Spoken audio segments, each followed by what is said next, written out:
King Eric, the media assassin, and we are now tuned in. Episode 454 of Off the Cuff Radio, sponsored by Cocaine's Buddy Boy Entertainment, sponsored by Jesse's Boutique and Core Financial. And I got my host T-Max on the line tonight. What it do? It's Monday Night Rawness, OTTF in the building. Shout out to our co-host on Spirit Sandman and Lady Chinchilla. And we are on, ready to mash shit for Monday. Yes, sir. Yes, sir. Yes, sir, man. This is a special night tonight, man, because, man, this guy here, we just played some of the cuts from his new joint called Dumpster Juice. This guy played a pivotal part of the Detroit rap scene as a part of D12, and he's doing his thing on the solo tip, and it's good to have him on the line right now. One of the funniest dudes I've ever heard on the mic. So, without further ado, we might just go ahead and just give it to him, man. We might just go ahead and say the Richard Pryor rap, Bizarre, y'all. What's going on, man? What up, though? What's cracking? What's going on with you? What's good, man? How you? All right, what's the word? Look, man, Bizarre. Yeah, it's great we to had have a you pleasure. with us. Go ahead, King. Go ahead. What? Go ahead. Yeah, I was saying that, it's great to have you on, man. We played some of them cuts from the joint Dumpster Juice. It's out now. Tell us about it, man. Tell us, what is the difference between this project and the other projects that you've been putting out previously? Oh, okay, yeah. So this project, Dumpster Juice, is more gritty, grimy. It's more, back to the, original hip hop form. Kind of like in my battle rap days, the hip hop shop days. You know what I'm saying? So, I just wanted to get back, to the gritty, grimy beats, and yeah. So that's what this album is really about. The theme of it, really, from beginning to end. Now, one thing about it, Bizarre, is over the years,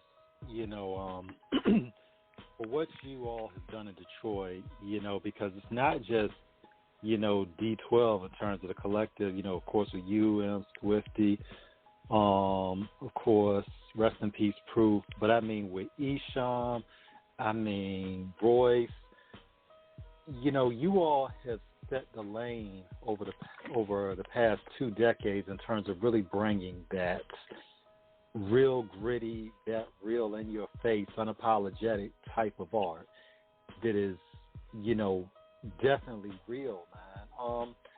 Tell us about your beginnings in terms of your journey on hip hop and how you watched the Detroit hip hop scene, which you are a rich part of. Where did it really start for all of y'all in terms of, from where you started and seeing everybody else come along as well? I started at the hip hop.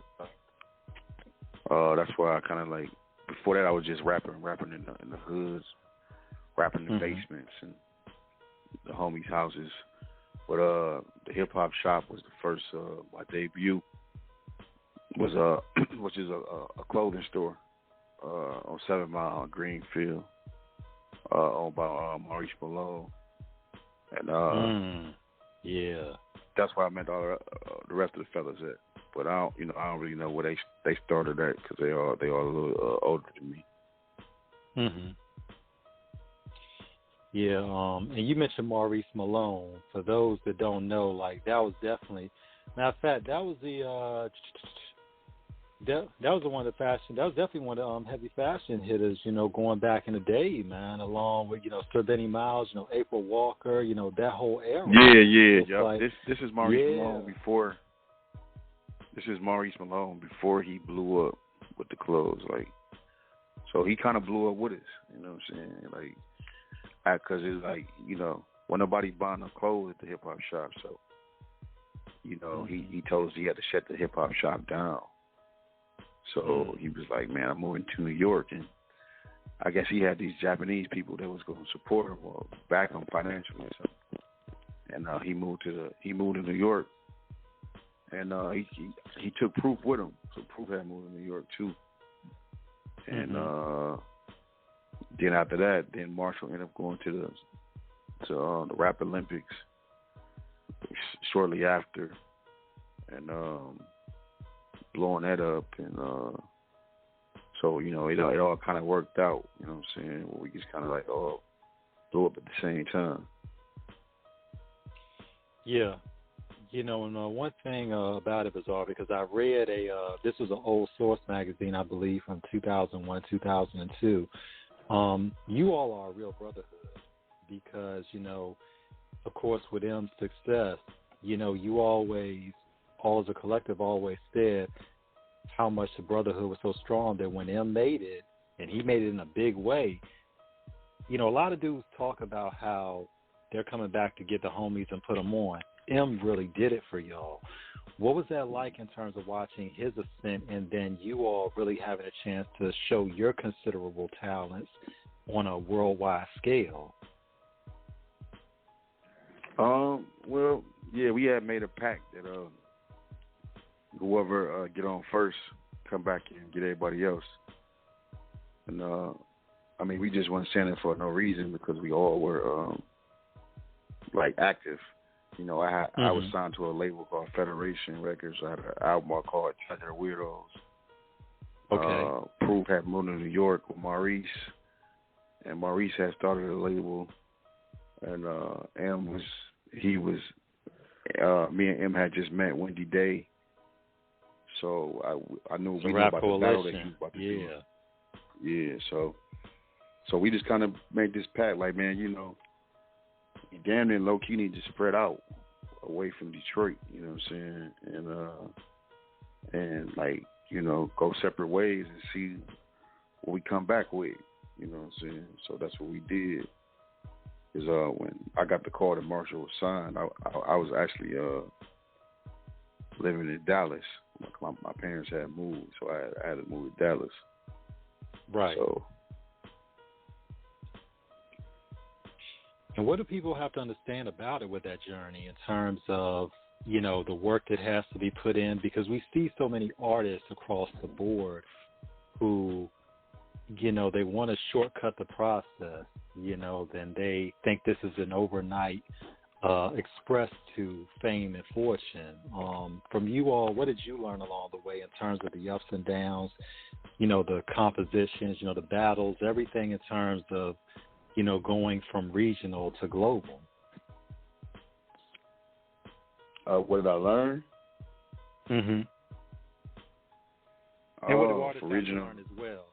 Yeah, in terms of what artists have to learn about how much of a marathon this process is to make it. Oh, yeah. Work. Man, it's work, man. It's just work, man. It's constant work, man. People don't see that part of it, You gotta... really be strong, man, and find that inner peace to where it's fun. Like it be, really sometimes it become a job. You know what I'm saying? Like you might, especially during album time, you might do 20 interviews in one day. You know what I'm saying? And then especially overseas, because overseas the people are the humor is not like ours in America, so they're very robotic or stern. So sometimes they right. They might ask the same questions over and over and over again. So that shit could get tiresome. It become a job, man. It's work, man. You do a show, you got to get up. You got to get up at 6 o'clock in the morning, catch a flight, lobby call. Everybody got to be in the lobby. You know what I'm saying? Shit, I've been sick before. Oh, man. Before shows, I had to go to urgent care and come back an hour before the show and still get on stage and rock out. You know what I'm saying? Like, shit, like it's really with the, it's really for the people, man, but it's a lot of shit to go behind the scenes that y'all know about. Yeah. Real talk, man. And let me ask you this too, man. Like when you guys was coming out and y'all pushed that line in terms of pissing off a lot of people. Y'all pissed off a lot of groups with y'all content. Do you feel that with the way society is molded today, with this cancel culture, that it played a role in how you putting your art out there? Say that again one more time. Yeah, I was asking, like, with the way society is today versus how it was back then, when y'all had a lot of battles, like with censorship, especially with what M had to deal with people trying to censor him and all that type of stuff, and we guys pushing that line with extreme content. Do you find that kind of challenging today? Oh yeah, definitely. It's definitely more different today. We definitely can't say what we said back then today. Back then when we was saying it, man, I can say the wildest shit in the world. You know what I'm saying? And I don't think nobody would get offended. They just took it like, oh, that's bizarre, or that's Eminem. You know what I'm saying? We didn't dress up like women. We said the wildest lyrics you think of. But I think people, were more lighthearted and it was more funny then. But now, I think social media has. I think they ready to pounce on somebody so quick. You know what I'm saying? They just look, oh, he said this, oh, he said this word, or oh, he's offending this community. So many communities, so many activists. So you saying some shit, you don't know who you offended. You said something about a cat. Oh, he's offending the dog. Society Foundation. You know what I'm saying? Like, damn, say something about a fish. Oh, he's fitting in the Fish Society of America. You know what I'm saying? So, you really got to be careful, man. It is. It's crazy to the point where now, even when you try to post something, you got to even censor the words like shoot or kill. You know what I'm saying? It's like they really put a stranglehold into content, so to speak. Yeah, but girls can shake their ass on Instagram all day. It's wild, Bizarre, because when we look at what y'all, in terms of that level of MCing that y'all are at, because you all are MCs in every sense of the word, when we look at it before social media during that time, going back some years, and like King said, I think that's what contributes to the climate today of what people try to say is politically correct. We look at what happened with Dave Chappelle when he did The Closer, and some people got offended. King and myself, we just thought this shit was fucking genius. I mean, because Dave was hitting, basically when Dave was speaking on a lot of his monologue in it, he was making a lot of real social commentary that was like talking about the disingenuous of how everybody wants to censor speech, but how they're hypocrites and how they approach society, recognizing when other people are offended by certain things, but they don't want to address that. But when other people are offended, oh, it's a big problem. When you look at social media today, man, in terms of exposure, in reference to how people are trying to use it to marketing, and how some people are trying to, dare I say, even censor expression, where we find out freedom of speech isn't always free. Where do you think the whole paradigm shift started in terms of where it was a little bit more back in the day, people were open for the expression? Now it's almost like they're trying to block the exits for expression and keep it confined. Yeah. I just think that these organizations and these different companies, they're getting more power, man. They're being more heard. You know what I'm saying? And I think that sometimes that could be abused sometimes. But I like the thing that just happened with David Chappelle when Netflix didn't really listen to what all the accusations and kept his special on there. I thought that was dope because it's got to stop at some point. You know what I'm saying? Right. Because it's like you know, I think it's just going too far. Like, you know what I'm saying, as far. And I think it's, you know, getting to the point where favoritism is being shown. Like, you know, I'm a shock rapper. You know what I'm saying? So, you know, I get shock, I get value, but like Lil Nas X, like I look at, you know, I look at his videos, and I ain't want to judge at all because, you know, I'm with all the crazy shit. But when I see his videos, I see him. He's trying to take it to another level, like you know what I'm saying? Not organic. It's not organic. It's like, okay, let me, you know what I'm saying, like feed us a little bit, man. You know what I'm saying? Don't, you know, let's like you're forcing it on us. You went from, like we went from not seeing nothing to the extreme.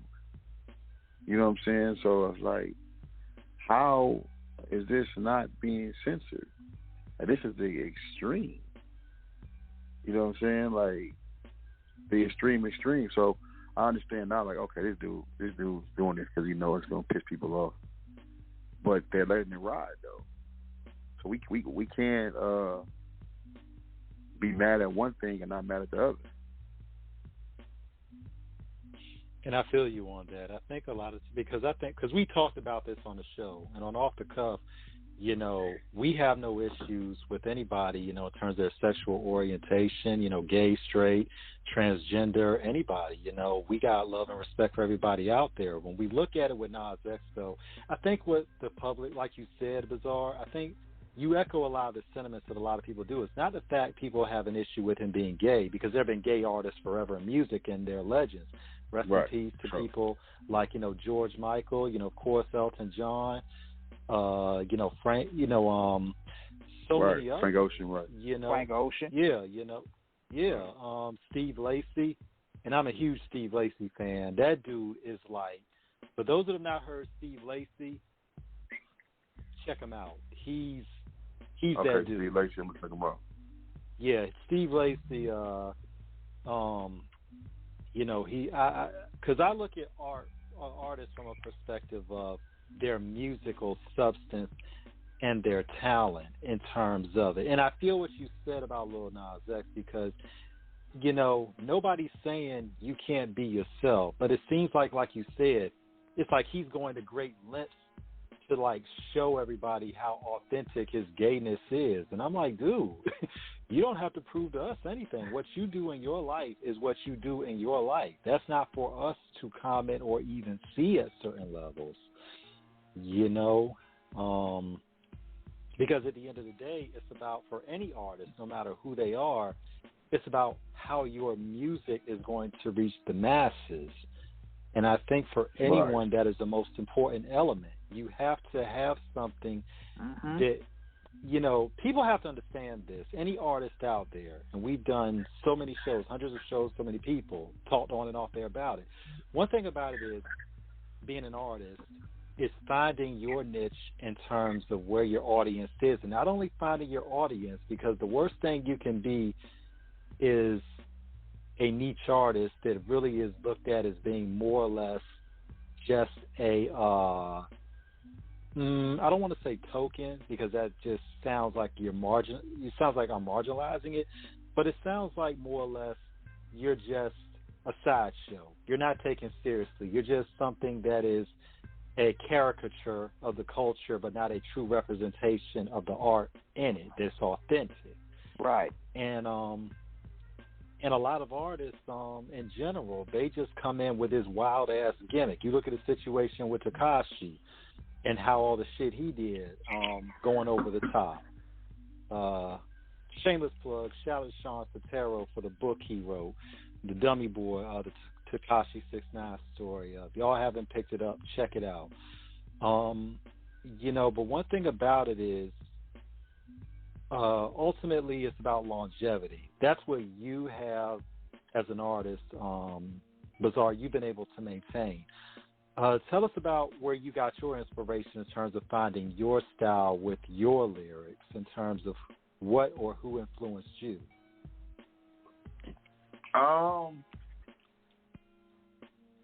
Probably my crew, definitely Eminem.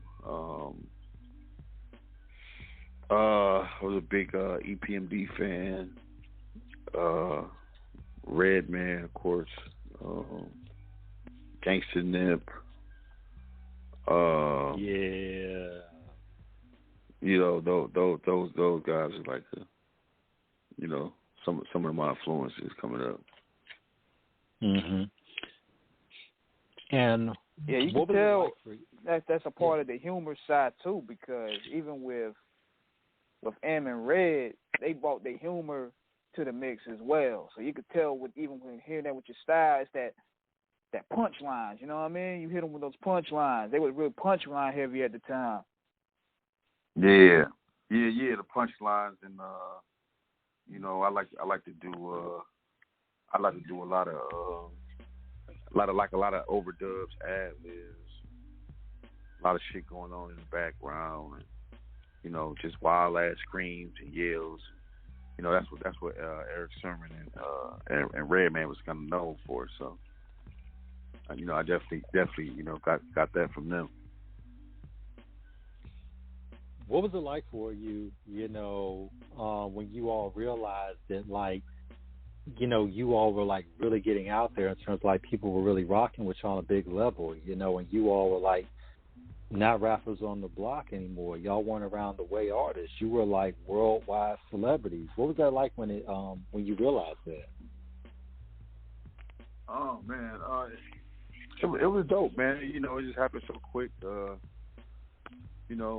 It kind of happened so quick because, Marshall was on first. So, we were just kind of watching from home, like being his cheerleaders and just being excited for him. Like, damn, he on MTV. Damn, he this.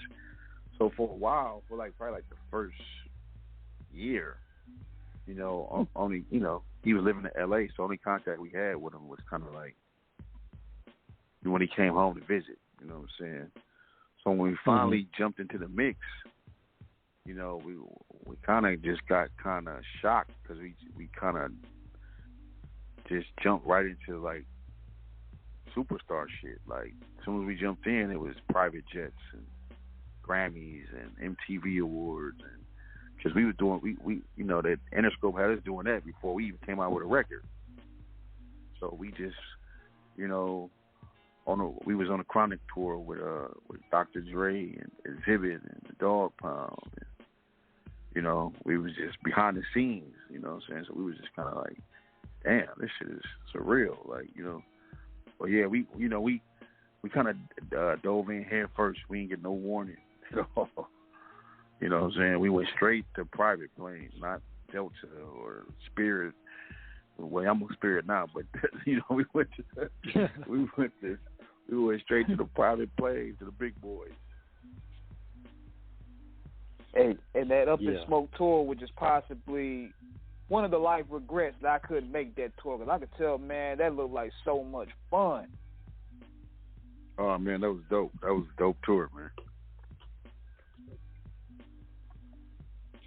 Yeah, and for what y'all came, I mean, just tell us in terms of when you compare the eras of hip-hop today in terms of touring, the music, and how it compares today to the touring and music, because there are 3 tours from that time, Bizarre, from the 90s and early 2000s. There are 3 that stand out.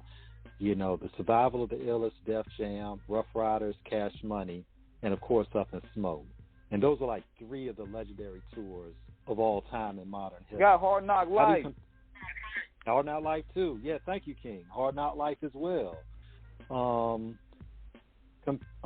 do you see it from then to now in terms of how shows are managed, how the music is marketed and distributed and produced, and just the whole business aspect of it? As far as touring or just music business? Sure. Everything in terms of the tour, in terms of how the tours are put together. Because I don't want to run on, but I want to kind of really make it as concise, because I really want to get your thoughts on it being an established and legendary artist. in terms of, because when we talk about, because it seems like when y'all, back in, it's like from when y'all did videos to where it was tours, it was just all organic. It's like,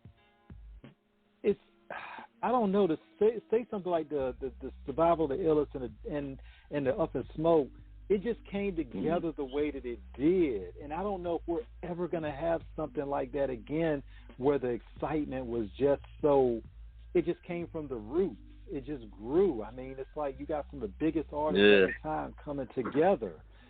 And I mean, what was that feeling like, and how do you compare it today in terms of the mood and the moves of the business and the music today? I mean, I still think these young kids, it's probably the same shit going on. I think these young kids, they kind of know each other, whatever. As far as tours, I think the Chronic tour might have been like probably the best tour because we knew each other. So it was like basically everybody was affiliated with Dre, whether it was the Dog Pound or Warren G or Exhibit. So it was just a bunch of fun, a bunch of laughing, joking, shooting dice. We was all in each other's dressing rooms, so it was really fun. But sometimes it can become work if sometimes the group don't know each other like that, and it always just about if it's about business. But we definitely had some classic tours, man. Always kept the competitiveness up to outdo the next rapper or the next artist on the stage. We kept it dope like that. But I don't think it's really too much as changed with the touring part of it. Mm-hmm. Yeah. So what about the anger management tour in comparison? That was dope too, because that was just basically us and 50. What was it? What was that? Us and 50? I'm not for sure who was on the tour. Yeah, it was. I think it was y'all. It was G Unit. Yeah, that was fun again, because like I said, tours with family and people is more funner. I think that was a real fun tour. I think we was hitting on all cylinders at that time. We was doing stadiums and like I said, and so it's work too, because stadium shows is different from regular shows. Because a regular show you can fly in, go to your hotel, sleep until showtime. Like you sleep till 11 o'clock at night and have a lobby call, hit the stage at midnight, and be done. But stadium tours not like that. Like stadium tours, you got to be at the venue at 4 o'clock. Got to do sound check, and basically you're just sitting around waiting. So we might be waiting for 4 or 5 hours. You know what I'm saying? They got catering there. They got trailers to watch TV, like a damn near like a movie set. So you just kind of waiting around. But we was young, man. We kept it fun and exciting when we kind of found our niche, how to stay not bored on the road. We seen a lot of shit that Snoop was doing. Snoop always kept a boom box or radio in his dressing room. I kind of stole that from Snoop. I went and brought like a big ass boom box. Chicken, Kentucky Fried Chicken, food, the drinks, the weed. You know what I'm saying? And the homies in there, man. So we just kind of made it like a party, man. Just tried to have fun, man. You know what I'm saying? And keep it moving, shooting dice, top security guards shooting dice. We was wild, man. I remember other groups like Ludacris, and they used to walk past like, damn, them boys, wow, they security out there shooting dice. You know what I'm saying? Because our security was our homies. Nobody was no real security, so we V12 was just part. We know how to party, man. We know how to have fun and make it fun out of it. and that's important. A lot of times people don't understand in terms of the road, like you said. There's because in terms of being a performer, that's the first part of being a professional, because you always got to be ready for the show. And then you have to do things in terms of blowing off steam, the unwinding, because when you're out there like that, different cities, like you said, prep time is a whole lot different than, so you really have to find a way to unwind before you're ready to take the stage. So it's always good that you all as a collective, because most important, you were a family that loved each other. So there was always that, and especially on the road, man, you got to have that support in terms of everybody being there, because at the end of the day, that's all you have on the road are each other. Looking out, for sure. Making sure that everybody's okay. Right. So that camaraderie, it's it's something that. Go ahead, please. It definitely brings groups back. It definitely brings groups closer. Definitely bring artists that don't know each other closer. You know what I'm saying? Especially when you like overseas. Cause I remember one time we did a show. It wasn't a tour, but we did the MTV Awards overseas. Mm-hmm. And this was like when MTV Awards wasn't popping really like that.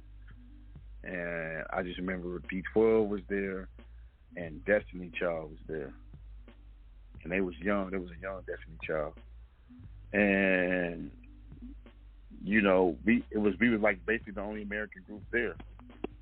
And, so we ended up being cool hanging out with each other because of, we didn't have nobody but each other. You know what I'm saying? So we ended up kicking it and laughing it with them, chopping it up and having a ball because, that's all we had with each other. Yeah, and overseas, you're dealing with a language barrier, you're dealing with customs, you're even dealing with the food at certain levels. As far as the food, we shipped 400 cans of ravioli over there. Oh wow, man! Because we got a huge following overseas, so we had been over. We went over there for like a month doing promo when we first got started. So we was already hip to what we was in store for. We knew the food was horrible, so next time we went, we shipped 400 cans of ravioli over there. I mean, but hey, that's what it is, man. I mean, in terms of preparation, should have gave y'all a sponsor or something, man. Chef Boyardee gave y'all a sponsor off that. Well, Chef Boyardee has been cutting that check, man. What up with that, Chef? Come on, man. Right.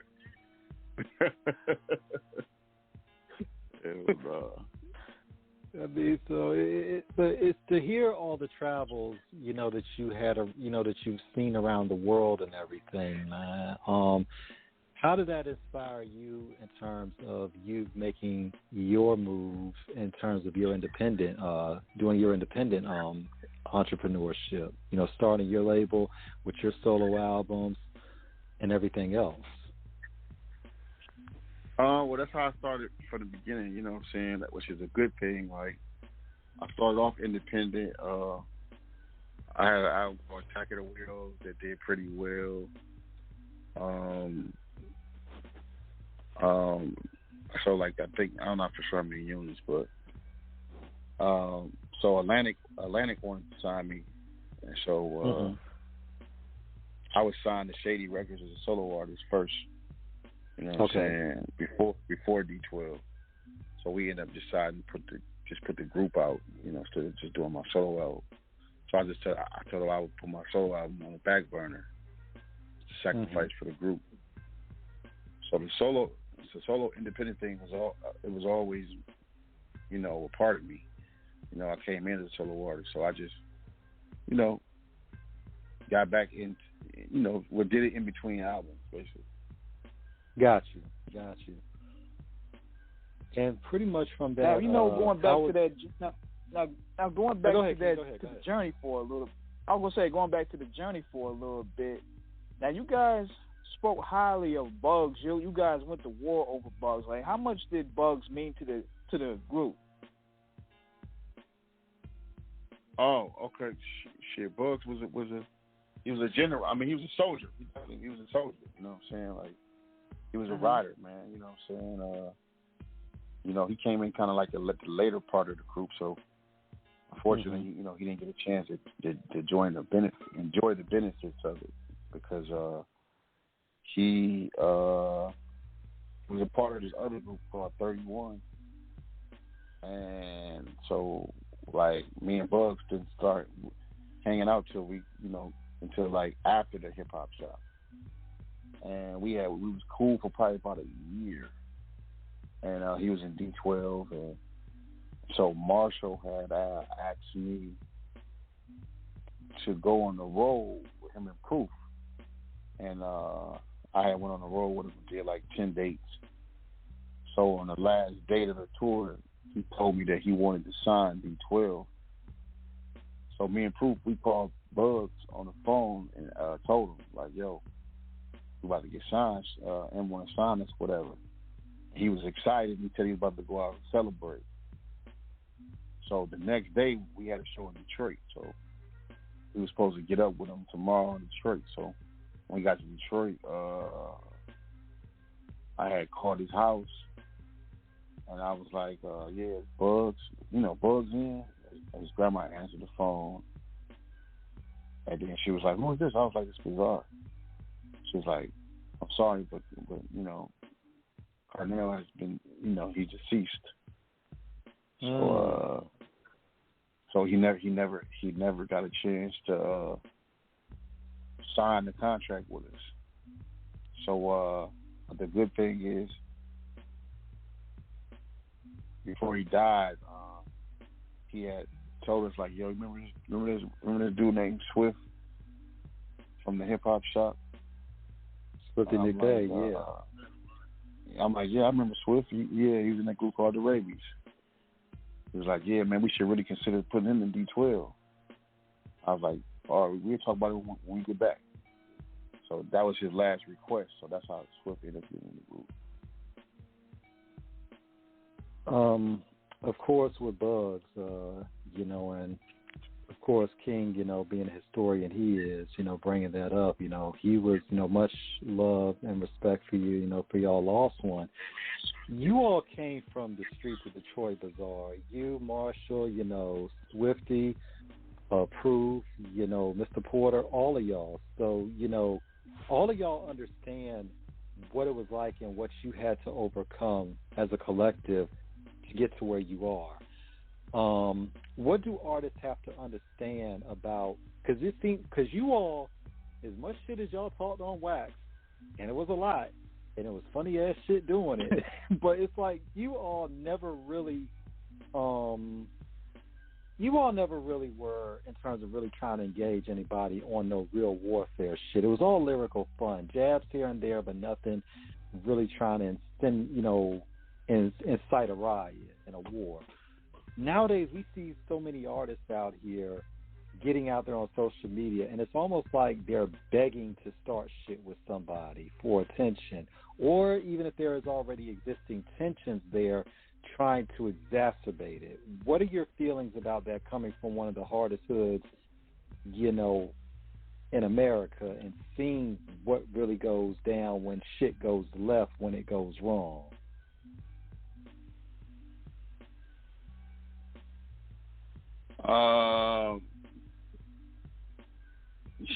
Man, you really got to back what you're talking about, man. You really got to mean what you say. You got to really be prepared for the consequences. You really got to, we done been in wars before, That shit ain't fun.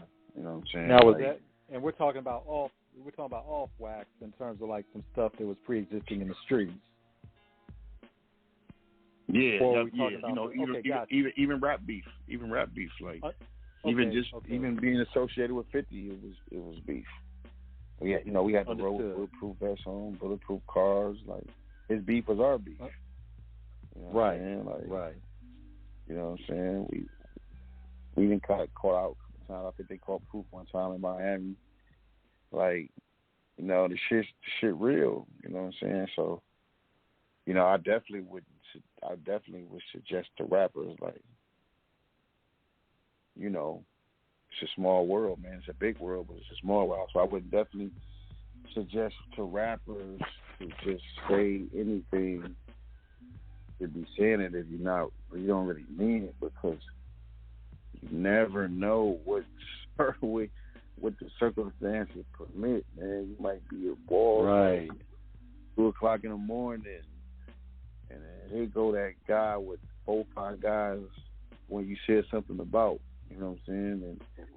And then nowadays, you know, they pulling the phone out, making you look stupid, and you know what I'm saying? So, you know, even as an OG, you know, I still understand that, like, some of the shit that I want to say, like, I still kind of, you know, I censor myself more than I used to back in the day because of so much, you know, violence and shit going on, how real this shit is, you know what I'm saying? So I don't really want nothing put out there about somebody that I really don't mean. I'm just saying it as a joke, so, you know, I'd rather just think of something else to say.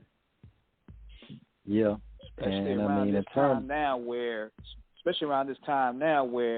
they be lighting your comments up. And like it's like when you cut your phone off and you say something crazy, then you cut your phone on and your notification just going through the roof. You like, oh shit. Yeah. You really gotta ignore that shit. Sometimes it be hard, but you know, because you know their job is to get your attention. So these things they say, I didn't heard that shit, man. I hope you die. My boy got, my homie got shot in Chicago. They was like, damn. You know what I'm saying? I wish they would have killed you. You know what I'm saying? Like, damn. I mean, but shit. then when you snap on the people, they'd be like, oh man, I ain't mean that. I just wanted to get your attention. I ain't think you would respond. So I'm like, damn. Like this shit is a whole game out here. And it's wild, bizarre, because when you nailed it on the head, because for people, being a celebrity and being in that life means you sacrifice a lot. And people don't understand that. You're sacrificing time away from your family. You're sacrificing your self-time because, you know, everybody needs that time to unwind. But being in the profession y'all are in, you got to do it even if you're not necessarily 100% to do it. You know, but then it also brings about a certain level of intrusion that people think they are obligated to have accessing your personal life, which they don't understand is your personal life. And then when they can't get into it the way they would like, then that's when the insults come. But then they don't understand that before anything, we're all people. We all have feelings.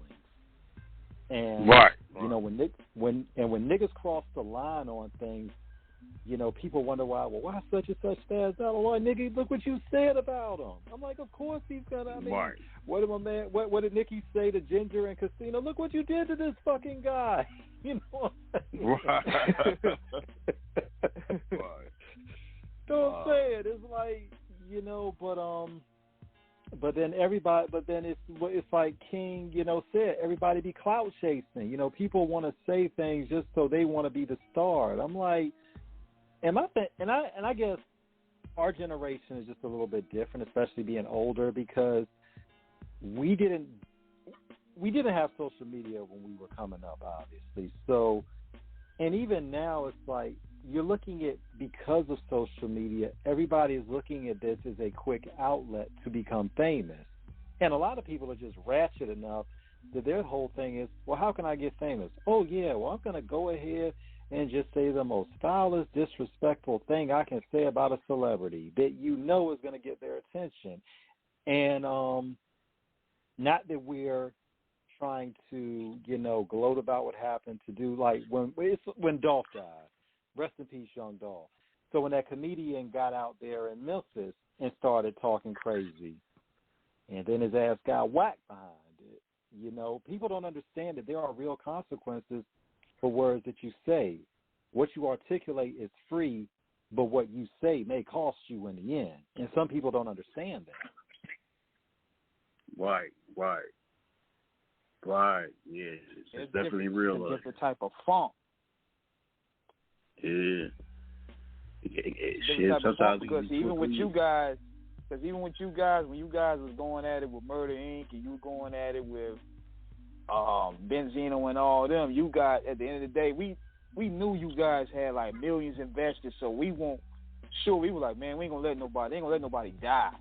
But with these guys here, it's a totally different ball game. So it's like these labels that I'm like, oh, let's shoot to be killed. They ain't really got no funk behind them. That's real. Absolutely.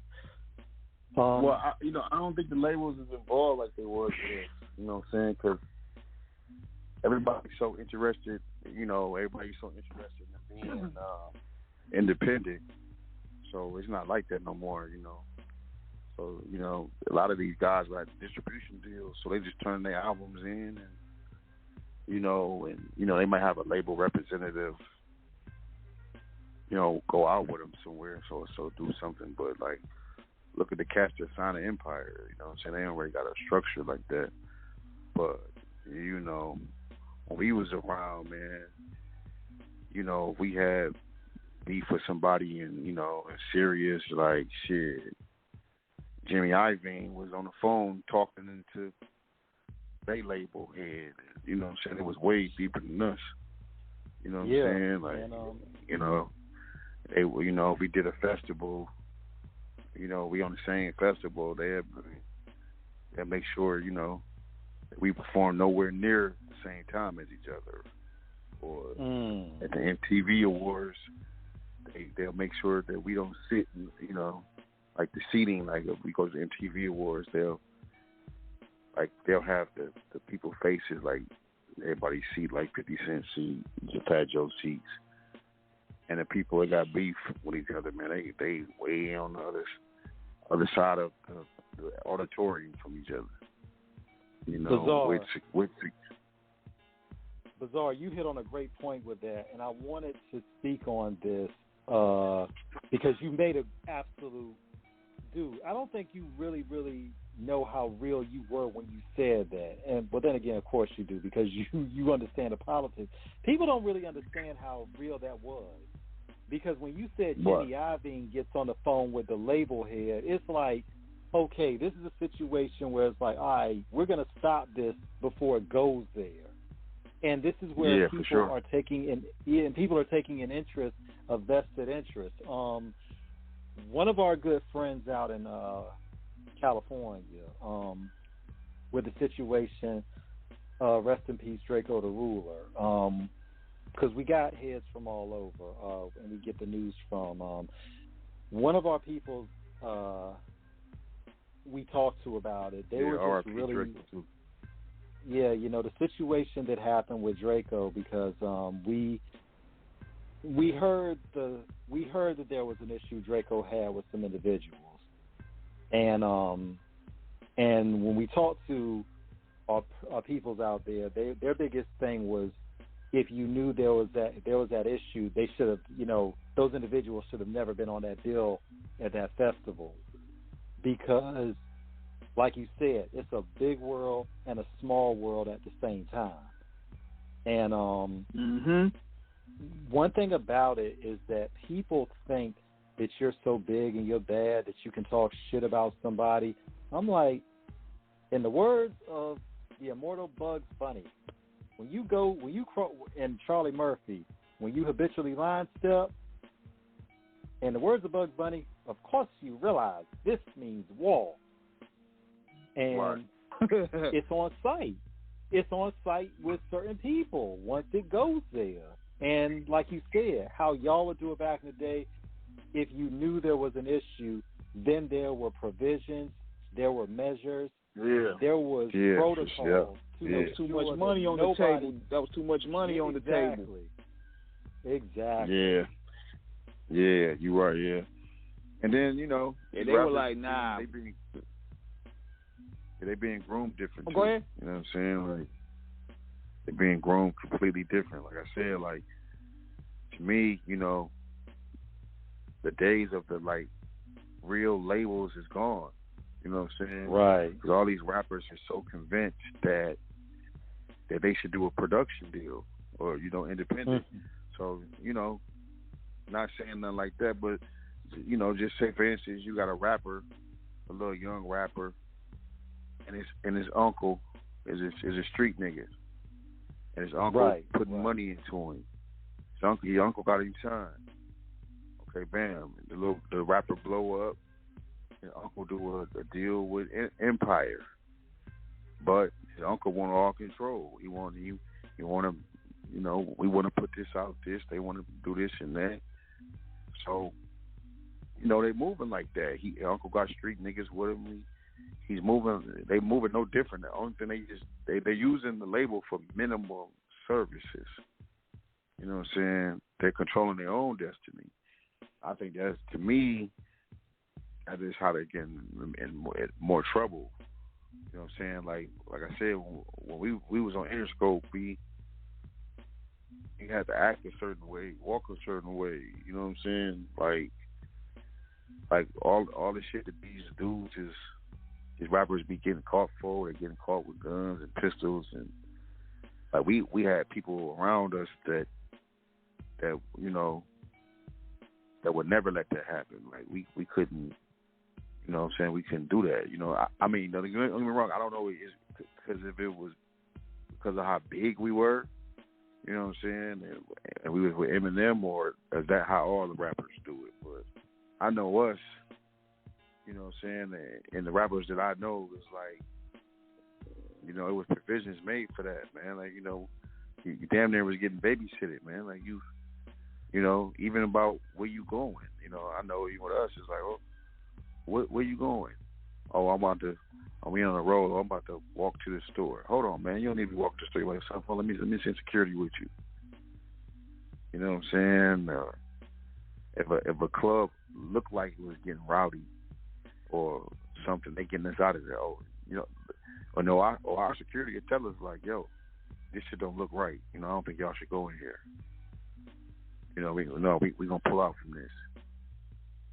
But that's called having a network in place, Bizarre, because you all came up at a time, and I think artists need to understand what you all had back in the day. Because like you said, in terms of the essence of entrepreneurship that we're seeing now, what we're seeing are artists that they want to move on their own volition. And we get it. We understand entrepreneurial spirit. Mm-hmm. Me and King, with this show, we do this on an entrepreneurial, independent level. So we understand you want to be able to move how you want. But however, there's a certain mentality that you have to have in terms of understanding it. And like you said, with the labels, the A&Rs are not, you don't have A&Rs. It's not set up anymore where you have the publicity people, you have a media training, your A&Rs, making sure that you're polished before you come in. So you got individuals that, like you said, are coming in straight off the block, and they're just trying to. And I was reading, Sean's, book, about Tekashi, and a few pages in, they were talking about how one of the dudes Tekashi had met, the dude gave him some real advice in it, and he was saying, you can't have street niggas in your business. He's like, when you're in a professional rap profession, you can't have street niggas in your shit. Mhm. Absolutely. Because you absolutely. have. I agree 100%. Yeah, and I think this is where, because I'm not necessarily trying to preach, but I'm just trying to give it the facts. When you are a professional, there is money that is involved. There is reputations. There are other people's reputations and money involved. There are branding. There are endorsements. There are a lot of people that have incorporated themselves into you being a corporation that represents their corporation. What we are seeing now with certain individuals is that they're putting a premium on something that is very opaque and even what's the word I'm looking for? Intangible of what real credibility is. Because now it's the whole thing about everybody is a street nigga. Everybody's the biggest killer. Everybody's the biggest hustler. Everybody fucked the most bitches. But nobody is being responsible. Well, I won't say nobody, but a lot of people are not being responsible, understanding that once you become what did Detective Mel tell Tony and Scarface when he was trying to shake him down, that you're public property now. So now everybody thinks. Hey, I see you do a lot of movie quotes, man. You must watch. Oh yeah, we're movie buffs. That's why I call T-Mac. That's why I call T-Mac with the did about 10 movie quotes. Yeah. No, but y'all absolutely right. Man. Yeah, y'all absolutely right, man. I'm from Detroit, Michigan. We from Detroit, man. Right. One of the grimiest cities in the world. And when we used to go to L.A., we never had interest in going to Compton, South Central. Like we said, man, we know what the ghetto look like. We were never interested in kicking it with the Crips, the Bloods, or getting into their politics and none of that, because that's their politics. We know what come with that. You know what I'm saying? We know what come with that. So B12, we always stayed away from that. But even though we was in squabbles and scuffles and plenty of fights and whatever, but we never tried to, we definitely didn't glorify it, and we just went into that. We wasn't. Some of these rappers get off the plane, they're like, "Oh man, take me to Compton, man. I want to go where the Bloods at, man. I want to," you know what I'm saying? But and that's cool. But if you know anything about LA, it's a price to pay with that. You know what I'm saying? Not in your pocket forever. You know what I'm saying? Like, no, bro, we came here to go to Roscoe Chicken and Waffles. You know what I'm saying? Be in Hollywood, go to hit the them record beaches, plant, get up with Dr. Dre, make some dope songs, smoke some good weed, and take our ass home. Right. That's what we came to LA for. The experience, like everybody else got. We ain't come here to get in all of that, because when you get into all that comes with a price. So that's how I've always been. You know what I'm saying? Like, even to this day, even in Detroit, my cousins, they be, "Hey man, what's up, man? We going to the after hours night. You want to?" No, man, I don't get down like that. I never got down like that.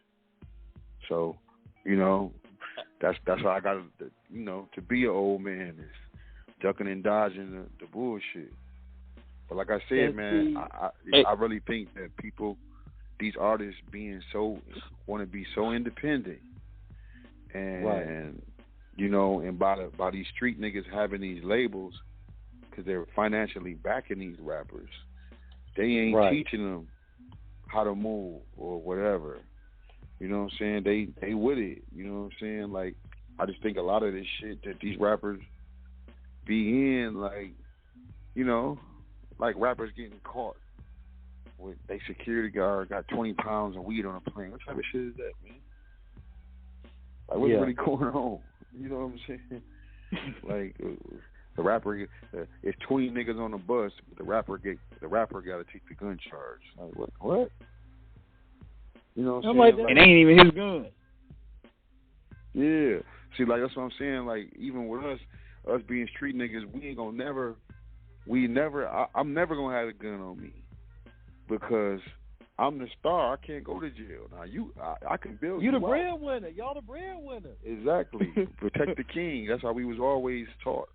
Even with Marshall, protect the king. When Marshall used to walk, we always used to form a circle around him. Like, no, we got to protect the king, man. They'll never let the king get taken. I think some of these rappers be crashing out, man. They be sending them on dummy missions. But that's the chess game. You can't have the superstar in the dirt. You can't have the superstar in the field getting dirty. Yeah.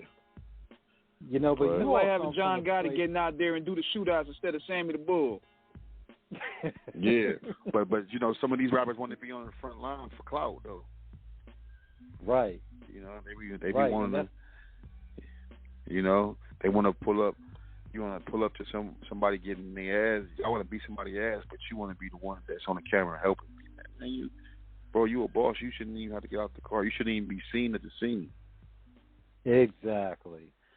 And that's real because people, a lot of times artists have to understand, there's an element about staying alive in all of it. You all, look, Bizarre, you're from Detroit, so we know about the history of Detroit with Maserati Rick, best friends, the 50 Boys that would eventually become BMF. Right. And we know about the real hood niggas out there like Trick and all of them. Right. So the history you all have growing up in your city from the Goonery side was what ultimately groomed y'all to understand how dangerous and how real it is in the streets when it goes bad. I mean, what you said about how, because it's like you all were confident enough, first and foremost, as men, that your reputations were not going to be predicated by somebody else's opinions and their preconceived notions. You all knew what was best for you as individuals, and you moved as a unit in a collective context of what was good for the group, not for what outsiders thought. Right. Right. That's how I got to. Yeah. That's how I got to move. Hey, I was gonna shoot to you this, man. Now, this was also around that time where M was transitioning into movies, and he did 8 Mile. Now, looking at 8 Mile, do you think they captured the true essence of 8 Mile in the Detroit battle rap scene? Yeah, very, very close. Yep. Very close. Yep. Yeah, and I mean, when you look at that element of the hip hop culture in terms of battle rapping and everything, because you all came up in that, how do you feel today about some artists that are not necessarily, battle rap? How do you feel about it today in terms of where it is, in terms of like the ciphers as we came up seeing it, like, the smack battles and everything, the evolution or, just where it is today? I'm definitely proud of it, man. 'Cause, I'm a battle rap fan. I'm a battle rapper. Grew up battle rapping. To see what it is today is just, it's incredible, man. My boy Big T, that's my little homie from Chicago. That's like my little brother. And I groomed him in the game, and I remember when Smack first started doing the rap battles, to see it now where these guys are getting paid $20,000-$30,000 a battle. You know what I'm saying? It's great, man, because they really live it on battle rap. And now you got Drake involved. You got Caffeine involved, and now battle rap. It's basically become his own sport. I seen Q-Tip make this comment one time. He was on this show and a battle rapper was asking Q-Tip. He was like, "Yo, man, so Q-Tip, what advice would you give to battle rappers that's trying to be in the industry? Trying to get on, trying to get a record deal?" And Q-Tip response was, "How you trying to get a record deal? This is a whole sport you doing. Y'all own stars. Y'all understand that? You know what I'm saying? Y'all doing the same thing. That's coming from a legend. Yeah, that's coming from a legend. If you battling every you battling every 2 months or every month, and you get $30,000-$40,000 a battle, man, come on. You probably making some more than these rappers is. You know what I'm saying? And it's a whole fan base for this. So, I thought that was dope. I never looked at it like that. Now, when you look at you know what? Hey, check this. Hey, T-Mac, check this out. Now, right. We got a cheap plug on this one here. And this, I'm about to go with this one. Now we know. I heard a couple weeks ago that Joe Budden and Gilly the Kid want to do a version. I said, man, that shit ain't gonna sell. We need Bizarre up in there. We gonna do $1 million off tops and Bizarre in the middle. Yeah. They gotta stop ducking you, man. Let them. We talking that. We talking bully shit, man. Gilly, Joe, stop ducking my man. Get Bizarre in there. I ain't think about that. I forgot I had beef for both of them. Niggas is ducking, man. They gotta like,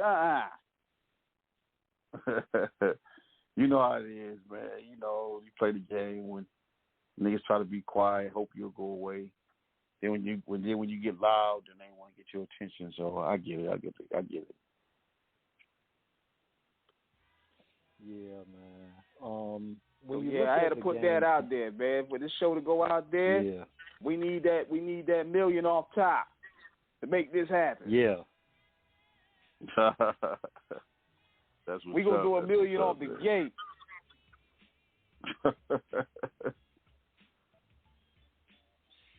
When you look at it from the Detroit rap scene today, Bizarre, in terms of when you look at some artists, you know, like back in the day, Invincible, one of the illest white girls, for those that don't know, that y'all never heard. And also, too, some of the new guys, like, of course, shout out to Icewear Vezo and Payroll Giovanni. You know, what do you feel about some of the legends past and present, you know, and the up-and-comers that are still putting on for the city, you know, still doing it? Because we haven't even really gotten to how you and Esham clicked up because y'all had the similar horrorcore style. But tell us about how you feel about the next generation of Detroit rappers coming out. You know, these guys been putting in work for a minute, man. I'm definitely proud of them, man. You know what I'm saying? Detroit got two sides of it. You know what I'm saying? We got a gangster side and we got a hip-hop side. You know, and I think the hip-hop side kind of dominated for a while.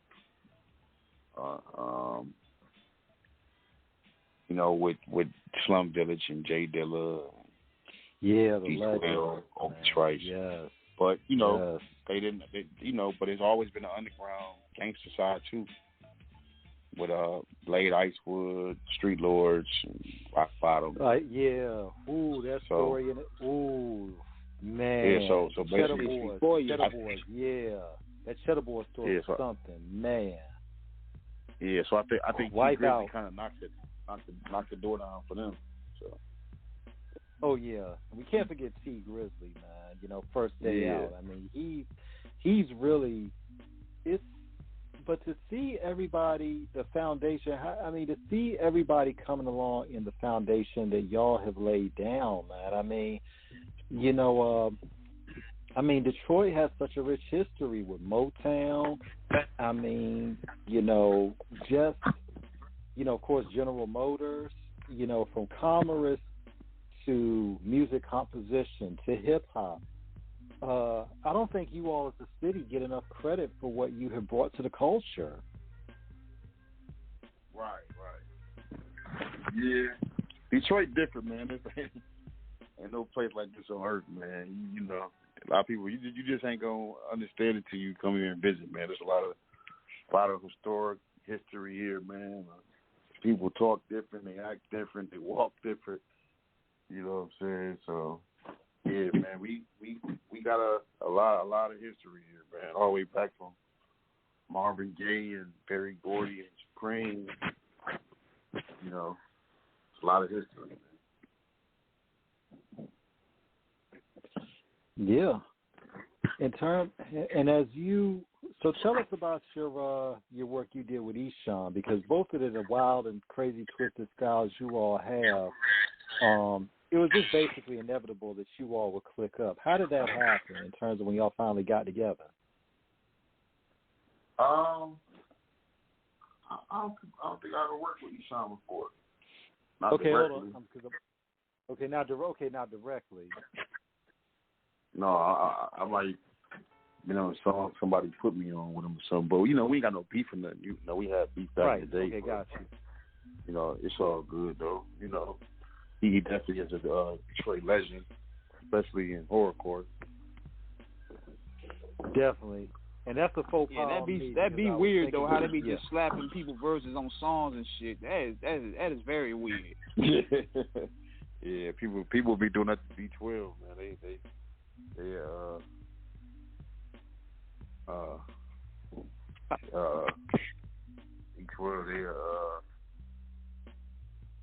they get a verse from me, and they get a verse from Conniver, Will, and get all the verse from all these people.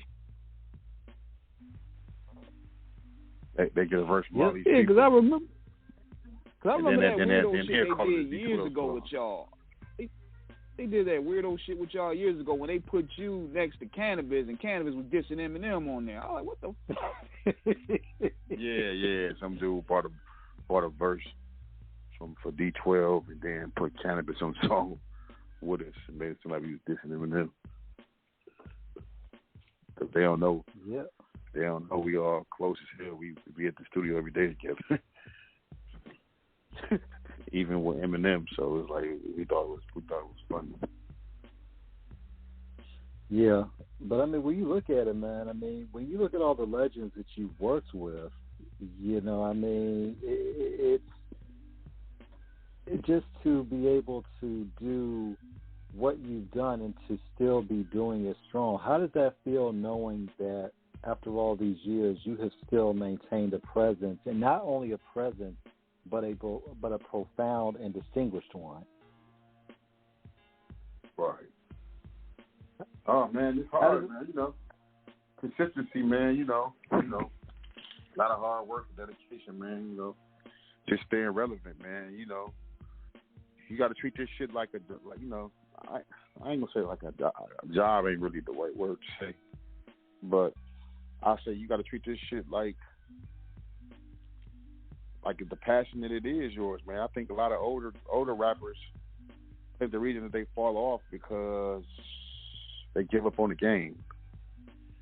You know what I'm saying? Like they stop they become family man, and ain't nothing wrong with being a family man, but your family got to know who you are, you know, and you know what you stand for. I think a lot of guys there, they just become full-blown family man and start saying old shit like, oh man, these mumble rappers and these rappers today, man, and I don't listen to this shit today. And that's cool, but I don't particularly like some of these rappers, but it's my job to know. You know what I'm saying? Right. It's my job to know what's going on. You know, some of these rappers don't even know what happened to Draco the Ruler. You know what I'm saying? It's my job to know. Like, you know, I seen LeBron James be at high school basketball games. That nigga, LeBron James know who coming out of high school that's dope. That's his job. That's how in the basketball he is. He know who coming out overseas that's good. So as a rapper, I gotta stay relevant, man. I gotta stay on top of my shit, man. You can't be asking me. If you ask me who 5 rappers is and I don't know, man, what am I doing? You know what I'm saying? Like, you know what I'm doing. It ain't like I said, I ain't gotta like their music. And Right. And that's real, because it's like you said, because a lot of times there becomes this whole element of this, like, King and myself are old, but we don't hate the younger generation of rappers. It doesn't mean we love everything that's out either. But there's a lot of the new kids out there. There's a lot of gunners out there. There's a lot of gunners out there, and if anything, that keeps us motivated to follow up what's going on. Right. Yeah. But it's also for us being. You're right, because you know I keep young people around me. You know what I'm saying? I got a label. I got like a little young artist son, whatever I know, sometimes they come and tell me, like, it just stay relevant, stay on game, man. Like, one of my little homies had to tell me one day. He said, "Hey, OG, hey man, we ain't wearing the long t-shirts no more, man. We wearing them a little tighter, man. Hey, OG, hey man, we ain't doing, we doing V-necks now, man. Or, hey man, we ain't, what I'm saying. So I'm like, oh shit, well, so you got to change with the time, man. But so you got to stay relevant in the game. This is a young young man's game, man. You got to stay relevant, man. One time I seen Kevin Hart. He was doing something and he hadn't shaved, and I'm like, damn, Kevin Hart got a lot of gray hair. I didn't know that nigga was that old. But then I had to realize, oh shit, he's Kevin Hart. He got to stay Kevin Hartish. You know what I'm saying? He a figure. He gotta put that little dye in the beard, and you know what I'm saying. He gotta stay on point. He can't let himself go. You know what I'm saying? Right. And right. You gotta stay up to part, man. You gotta be relevant, man. So I think that's how I just stay relevant, man. Just be me. Stay with the latest fashion. Keep my hair cut. You know what I'm saying? And put out dope music and still hustle and grind, man, because, to me, like, the past was the past, man. I don't live off the past, man. Yeah, D12 was good and that shit was good back in the day, but what am I doing now? Right. You know what I'm saying? Right. Because a lot of dudes, oh man, you know what I'm saying? That's like me. That's like motherfuckers saying, oh hey man, we won the championship.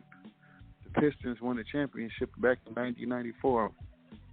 Man, it's 2021. You know what I'm saying? Yeah. So it's like, what are you doing now? And it just stay relevant, man. Just, like a lot of these older guys don't understand is your career not over, man. People, like, you got to think about this.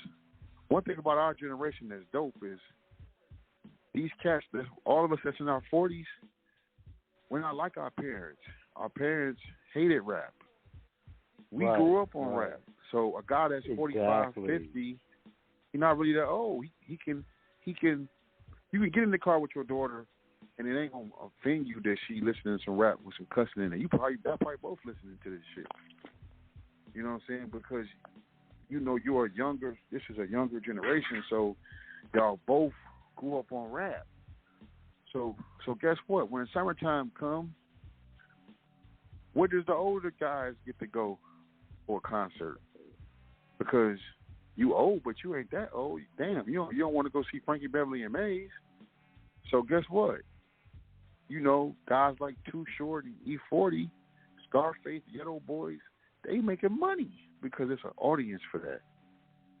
That it is.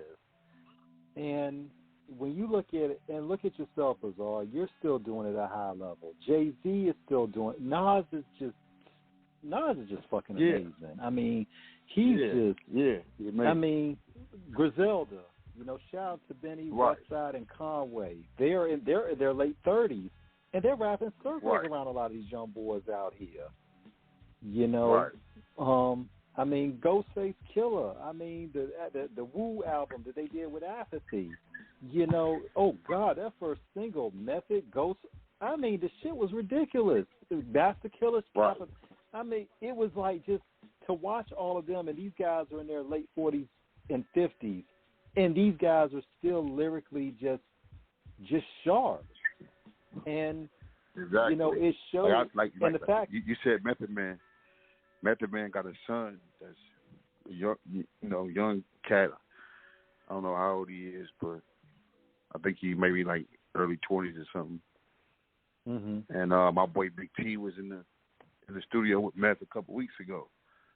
And okay. Meth brought his little son there, and his son was a fan of Big T. But to show you the generation gap, his son is a fan of Big T. But Meth is in the studio with Big T. You know what I'm saying? It's still at a high level, so the connection is, still there. Like, we're the first generation that our kids that grew up on rap. You don't have to, you know what I'm saying? We don't have to censor it for us. You don't have to, turn that shit off. Well, we ain't about no kiss and sucking dick. You know what I'm saying? We get it as parents. You know what I'm saying? So, you know, I think that's the difference. You know what I'm saying? Like, don't put us in the grave yet. Well, you know, I think what happened too with a lot of older cats too is Mike Tyson had a best quote. He said, "It's hard to be hungry when you're sleeping in satin sheets." Dudes just lost their hunger, man. They ain't eating fish sticks for dinner. They eating that steak. They drinking that. You know what I'm saying? You know what? Cristal. I disagree. They is eating sticks. They is eating chicks. They is eating fish sticks for dinner. They just got the like my mama used to say when I was young, nigga, you got the taste of Red Lobster, but you got the money in McDonald's. So trust me, them royalty checks and all that shit ain't still coming in like that. It's just that their ego is still there. You know what I'm saying? They still living off the past. Oh man, we sold 4 million records. Oh man, we did this. Oh man, such. Oh man, we was doing this. Oh man, we was doing that. So, you know, I just never wanted to be that guy. I never wanted to be one of those guys that was, oh man, I used to play basketball with Jalen Rose in high school, and he used to. No, man. So, you know, and I'm inspired by the dudes like Snoop and all the other guys that stay relevant, man. Because if the older guys didn't realize, nobody gives a fuck about you rapping, bro. It's not about the rapping no more. It's about all the other shit that go along with it. That's where the money at. The package. You just got to keep rapping. The package. Look at Gilly the Kid. He pick up his phone and start talking in it. And start talking about relationships, and look where he at now. Yeah. I mean, because when you look at that's what we call bizarre in show business is the second act. You know, Gilly has become a podcast. Second win, yeah. I call it I call it the second win. Second win. I mean, look at Uncle 40 out in the Bay. You know, he's got his Fat Burger franchises, the Slurricane Lick. He's got a whole bunch of businesses in addition to MCing. Right. So he's you know, and it's like they've all understood that the rapping can only go so far, and they're all in a place financially that they have reaped the benefits of it. But their thing is, okay, we have to do something that is really going to take us to that next level of notoriety. You know, in terms of ensuring our longevity, that's where legacy comes from. You know, because.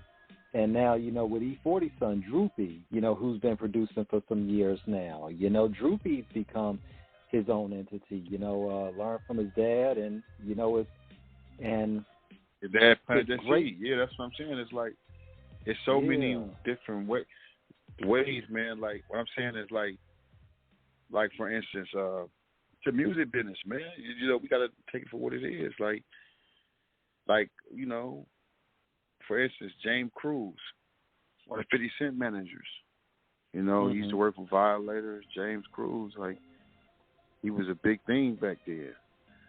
Now you look at James Cruz, what is he doing? He's managing, like, Uzi Vert and other rappers that are younger. So that lets you know, like, he never stopped it. He's still James Cruz. He just went to something else. So what are you going to do? Like, are you going to start a label? Are you going to sign some younger acts? Are you going to start acting? Are you going to do a podcast? This is the music business. Your seed has already been planted. Everybody know who you are. So you like a car in the garage. You just got to jump start the battery. Now what you going to do? You going to lay over and die? Or you going to get out here and start and get active? It's up to you. Yeah.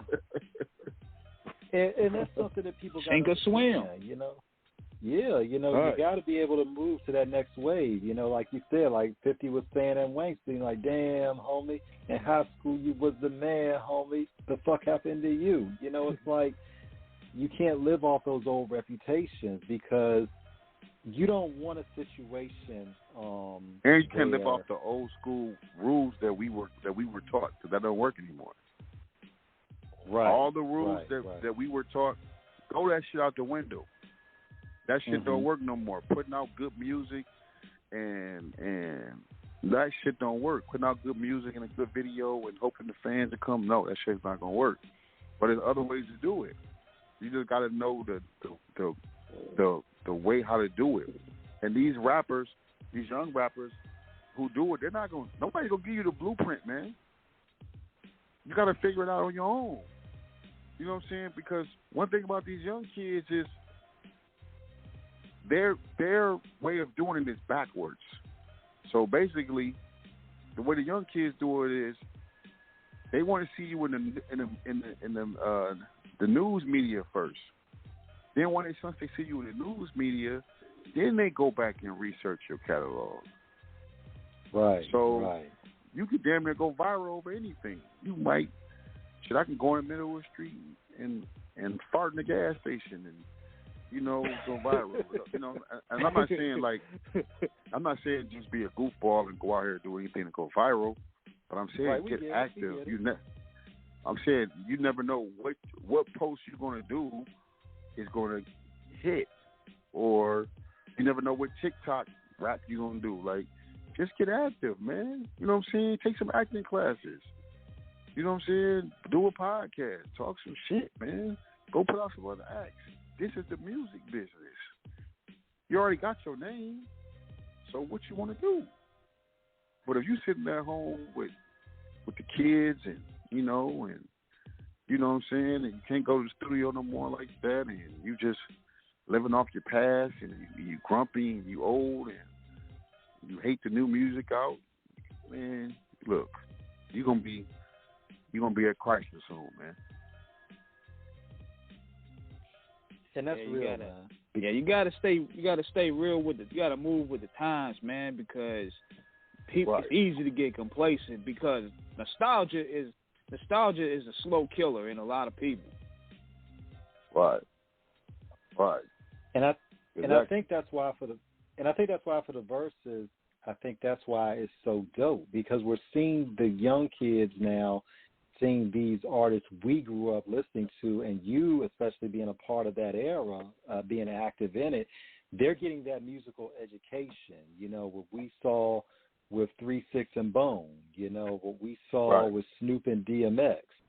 The younger generation today, I affectionately call them the babies. The babies are seeing it now from what we grew up listening to. So they didn't see Snoop as like, we know they see Snoop now as kind of being Uncle Snoop. Still does course music, Uncle Snoop. They see him as Uncle Snoop. We knew Snoop from when he was gangsta ass Snoop Dogg, Death Row Snoop. Right. Right. So it's like, it's and it also shows. But Snoop doing everything under the sun. He taking every check coming towards. Okay, what you want me to cook with Martha Stewart? Okay, I'll do that. He dibble and dabble and everything, but no disrespect, but they don't really care about his music no more, and that's fine, because he knows that the music is just the bridge for everything else. He still gonna make music because that's what he do. But the brand is Snoop Dogg. Exactly. The brand is Snoop Dogg. Plus, exactly, and plus, not to mention, they had to find other ways to maneuver, because a lot of these guys, they just now getting their money from the music, because them label deals were crazy back then. Yep. What did you all man, learn? So you just gotta, What did you all learn? You gotta stay relevant, man. What did you learn? You still from gotta the polish industry in terms of? What did you learn from the time from when you all were signed in terms of how the deals were, and then watching everybody else's deal at that period? Oh man, I don't know, man. I don't know if we had. I know we definitely had a decent deal. Maybe because he was signed to Marshall. You know what I'm saying? And he was our homie. He's a good guy. So I really can't speak for other rappers. Understood. But our deal was, dope. So, but I don't really knock people, good or bad, man, because you can't say what you'll do until you're in that situation. And sometimes this should be take it or leave it, man. And the way the labels do, man, just like how life works, it seems like those deals and them signing bonuses be coming at a very, very vulnerable time. Yeah. You know what I'm saying? Yeah. So sometimes, man, your life depends on it. You know what I'm saying? Speak on it. No, I'm just saying, like, it just seemed like, when a rapper gets signed, I don't know about now because, like I said, they got the drug dealers backing them up with the money. But like in my time, it was like, shit, we was starving, we was broke. They were coming at you talking about, hey man, you know what, we got 60 bands for you and $250,000 recording budget. You know what I'm saying? Like you like what? Hold on, shit, hell yeah, let's do this. Mm-hmm. You know what I'm saying? Cause it's not like back in the day when it's like, I think it's different now because you in control of your own thing now. So now I can put a record out on YouTube and it blow up and go viral and it got 16 million views. And then, I can, take my pick of labels and get in bin wars and all type of shit. But when we was coming up, shit, man, to get a meeting with Def Jam was like, you know what I'm saying, like unheard of. It wasn't really about was you gonna not take it or not, because especially coming from Detroit, because like that's it. Like ain't like Atlantic looking at you and Warner Brothers ain't like you got a choice. So because we came up in the era of A&R signing you. A&R could just like you and say you can be from anywhere. You can be from buttfuck Wisconsin, and A&R could like you and say, all right, man, look, I want to sign these guys. So now A&R don't got that power no more. They'll get fired if they sign somebody like that. So they gotta literally sign people according to what their views and their likes is and how many followers they got. Yeah, and it's wild, man, because when we look at the metrics now, the analytics where artists are getting signed, because when we are looking at, like you said, Bizarre going viral, we're looking at now artists are being predicated on their popularity, and that's where a lot of times the celebrity is coming, but the music is not always going to support the internet fame. And I think that's what artists have to understand. Eventually you're going to have to show big music. We talked about this on the show before, how a lot of artists have all these internet followers, and some of them bought, let's keep it real because we know the story, shout out HBO for the documentary on people buying fake followers. But the thing is when they actually got to do a show or what have you, or sell records, they don't really have that push. They don't have those fans like the numbers would suggest. So you have to organically grow from a perspective of your music reaching people. And, of course, the means now are different, but good music is going to stand the test of time no matter any era. And I think that's what some of these artists today have to understand. Hey, I think his call got dropped. Oh, okay.